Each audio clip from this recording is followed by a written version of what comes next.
दरअसल हम देसी लोग जब बाहर आते हैं तो हम कहते हैं कि ये लोग बहुत अच्छे हैं। इवन पाकिस्तान इंडिया में बैठ के हम कहते हैं कि यूरोपियन मुल्क और ये सिस्टम बहुत ज़्यादा अच्छा, हाल तो बहुत अच्छा है, लेकिन हम कहते हैं कि सिर्फ फ्रॉड और दो नंबरियाँ सिर्फ हमारे मुल्कों में है, यहाँ नहीं है।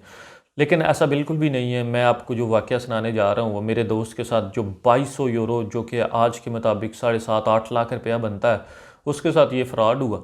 तो वो कहानी आपको मैं सुनाता हूँ।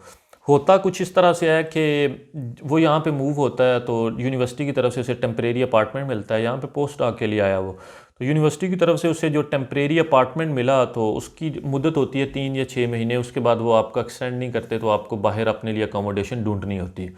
तो इसी तरह उसकी वो डेट करीब आ रही थी, तो वो क्या कर रहा था कि वो डेली 1 2 4 मेंबरशिप्स उसने ले ली वेबसाइटों की। वो ट्राई कर रहा था कि उसे किसी तरह से अकोमोडेशन मिल जाए, लेकिन क्या हो रहा, अकोमोडेशन नहीं मिल रही। उसने काफ़ी ज़्यादा फेसबुक ग्रुप्स में भी रब्ता वगैरह किया।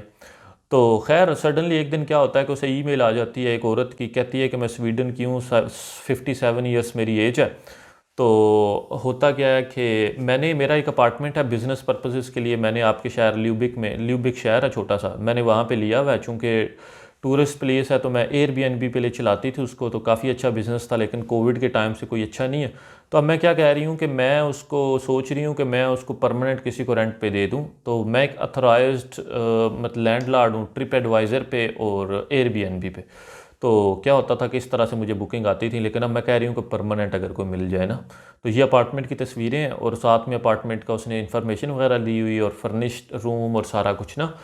तो उसने जो किराया मांगा वो भी मुनासिब था, मतलब उसका किराया 650 से 700 होना चाहिए था, लेकिन उसने 550 यूरो लिखा हुआ, जो कि एक अच्छी डील थी मेरे ख्याल से। लेकिन उसने क्या कहा कि उसके लिए तुम्हें प्रूफ देना पड़ेगा, तुम्हारे पास एक रेगुलर इनकम है, तुम करते क्या हो और तुम्हारा क्या स्टेटस है, वर्किंग स्टेटस क्या है।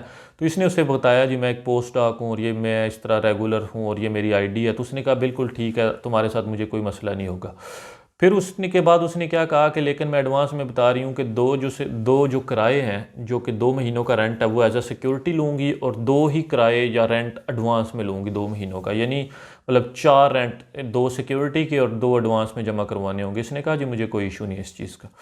खैर उसके बाद उसने कहा जी सीन ऐसा है कि मैं ऐसा करती हूँ कि मैं फिर फ्राइडे की टिकट बुक कर लेती हूँ, तो उससे क्या होगा कि मैं आती हूँ, फिर हम कंट्रैक्ट कर लेते हैं सैटरडे संडे ते तू ओके है, अगर फ्री है तो मैं आ जाती हूँ, तो फिर हम कंट्रैक्ट कर लेंगे।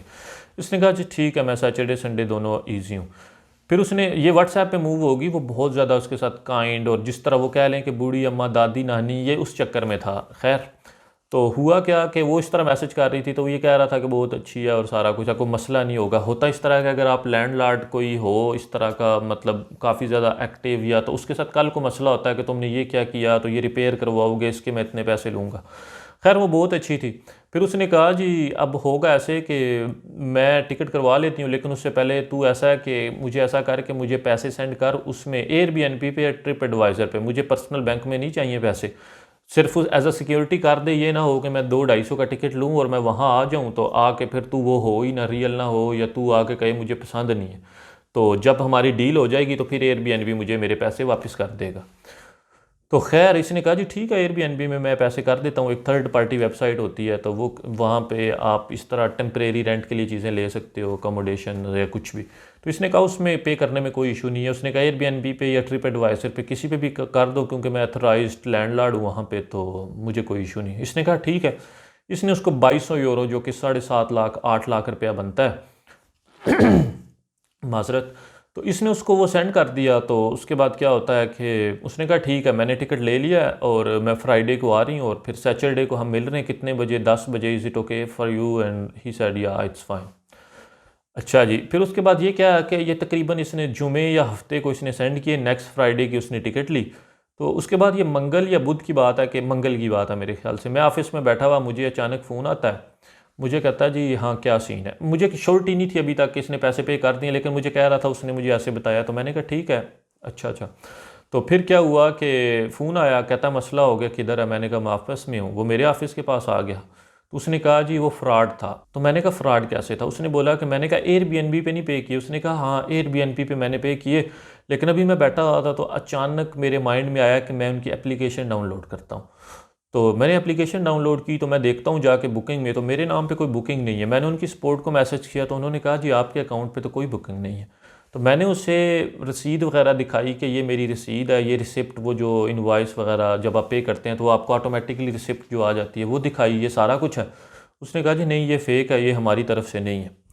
खैर अब मैंने इसे बोला कि एयरबीएनबी पे आप गए कैसे थे, तो उसने मुझे बताया कि मुझे, उसने कहा था एयरबीएनबी पे ये मेरा नाम है, मुझे वो मिल नहीं रही थी एयरबीएनबी पे, अकाउंट नहीं उसका मिल रहा था मुझे ना। तो मैंने उसको कहा जी मुझे आप एयरबीएनबी पे मिल नहीं रही, तो उसने कहा जी ये मेरा लिंक है। मैं, उसने अपने अपार्टमेंट की जो पोस्ट लगी हुई थी वो लिंक मुझे डायरेक्ट सेंड कर दिया, पोस्ट लिंक। तो मैंने कहा वो पोस्ट लिंक कैसा था? कहता एयरबीएनबी पे था, एयरबीएनबी एग्जैक्ट वेबसाइट थी, सारा कुछ था। तो खैर जो हमने जब देखा तो वो airbnb.com होना चाहिए। बेसिकली होता क्या है कि आपका जो डोमेन नेम होता है, जिस तरह एयरबीएनबी है, ये एक वेबसाइट नेम है .com स्लैश, जो आगे जो चीज़ होगी वो डिफरेंट हो सकती है, लेकिन अगर आपके डोमेन में वो एयरबीएनबी 5789 समथिंग या airbnb.room शेयर्ड कुछ भी है, तो इसका मोस्टली क्या होता है कि जो ओरिजिनल वेबसाइट है उसके आगे स्लैश करके जो चीज़ होती है वो ओरिजिनल लिंक होता है। लेकिन वो जो डोमेन थी वो ओरिजिनल नहीं थी, डोमेन ही एयरबीएनबी के नाम से थी, लेकिन उसके साथ कुछ डिजिट थे, वो कह रहा था ऐसी थी। लेकिन उसने बोला कि ये शायद पोस्ट है एयरबीएनबी पे, उस वजह से, पोस्ट की वजह से ऐसे आ रहा है। खैर उसको इतनी इन्फॉर्मेशन नहीं थी इस चीज़ की। तो उस बेचारे ने क्या किया कि उसने उसको पे कर दिया। तो उसने कहा कि जो ही मैंने पे किया मुझे रिसिप्ट आ गई, मेरी बुकिंग कन्फर्मेशन होगी, उसी पेज पे भी होगी। तो बेसिकली वो चेक किया गया कि बाद में कंफर्म हुआ कि वो एक क्लोन वेबसाइट थी। क्लोन वेबसाइट ऐसे कि आप जो एक एग्जिस्टिंग वेबसाइट है उसी को हू बहू आप उसको कॉपी कर लेते हो, उसको बना लेते हो, लेकिन डोमेन नेम जो होता है वो डिफरेंट है, या उससे रेलिवेंट करके एग्जैक्टली उसी थीम को कॉपी करके सारा कुछ करके आप बना लेते हो। तो इस तरह से वो एक क्लोन वेबसाइट थी। और क्या हुआ कि अब हम वहाँ से उठे, हमें उस टाइम बैठे ये समझ लगी कि, मैंने कहा जब उसने बताया कि airbnb.com नहीं था कुछ और था, तो मुझे लगा कि ये क्लोन और सारा कुछ है। फिर उसके बाद हम पुलिस के पास चले गए। अब जब पुलिस के पास जाते हैं तो पुलिस का क्या सीन है कि डाइच है, डाइच आती नहीं है यहाँ पे, ज़ुबान का बहुत बड़ा मसला है। तो खैर वहाँ कुल मिला के उन्होंने बंदा अरेंज किया जो इंग्लिश बोले, तो हम घंटा तकरीबन इंतज़ार करते रहे। फिर उसके बाद हमने रिपोर्ट लिखवाई, सारी वो टूटी फूटी इंग्लिश वो बोल रहा था। खैर उसने ट्रांसलेट वगैरह करके हमारी रिपोर्ट लिखी, 2-2.5 घंटे हमें वहाँ पे लग गए। तो खैर उसने बोला जी आज से 6-8 साल पहले मैं फ़्रांस गया था, इसी तरह मैंने रेंट पे गाड़ी बुक की थी। तो मैं जब वहाँ गया था तो गाड़ी भी नहीं थी और कुछ भी नहीं था। तो फिर मैंने उससे पूछा कि क्या तुम्हारे पैसे वापस हुए? उसने कहा नहीं, और वो हंस पड़ा, हम भी हंस पड़े। खैर वो दिन है और आज का दिन है, मेरे ख्याल से 2-3 महीने गुजर चुके होंगे इस बात को। कभी पैसे वापस नहीं आए, कोई कुछ नहीं है, कोई कांटेक्ट नहीं है उनकी तरफ से। तो कुल मिला के बात करने का मकसद ये है कि हर तरह के लोग हर माशरे में होते हैं। तो अगर हम बहुत ज़्यादा कोसते हैं, लेकिन शायद ये कह लें कि ऑन एवरेज लोग अच्छे हैं बाहर के, और सिस्टम अच्छा है, उस वजह से कह लें कि ये लोग, अगर लोग ना भी अच्छे हों तो सिस्टम इतना अच्छा होता है कि वो लोगों को मजबूर कर देता है। लेकिन सिर्फ ये कहना बजा ना होगा कि जो कि यूरोप है यहाँ पे फ्रॉड नहीं होते या 2 नंबरियाँ नहीं होती। ठीक है, इंसानियत है, काफ़ी ज़्यादा कुछ है, मोस्टली लोग अच्छे हैं, लेकिन 2 नंबर, फ्रॉड और इस तरह के काफ़ी ज़्यादा वाक़यात यहाँ पे भी होते हैं।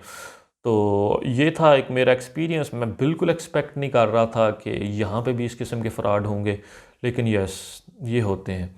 तो ये थी स्टोरी। होप सो आपको स्टोरी अच्छी लगी होगी। और अगर आप किसी के साथ कोई कंट्रैक्ट करते हैं तो अनटिल आप इन प्रेजेंस नहीं होते तो आपको किसी के साथ कोई लेन देन नहीं करना चाहिए जब तक आप, या अगर आप उस शहर में नहीं हैं, आप कहीं पे मूव कर रहे हैं, तो आपका कोई ताल्लुक जानने वाला कोई दोस्त यार, आप उसको भेजें रियल में करके। काफ़ी ज़्यादा होता है कि सिचुएशन ऐसी हो जाती है कि वो एडवांस में आपको बयाना टाइप पेमेंट देनी होती। तो आप जब तक कोशिश करें कि आप उसको इन रियल में मिले नहीं, या आपका कोई दोस्त यार ना मिले, तो आप उस चीज़ को कंटिन्यू ना करें। तो ये मेरा एक्सपीरियंस है जो कि हमने इस चीज़ से सीखा। तो उम्मीद है कि आपको वीडियो अच्छी लगी होगी, और अगर वीडियो अच्छी लगी है तो आप चैनल को लाइक सब्सक्राइब कर सकते हैं। मिलते हैं न्यू वीडियो के साथ।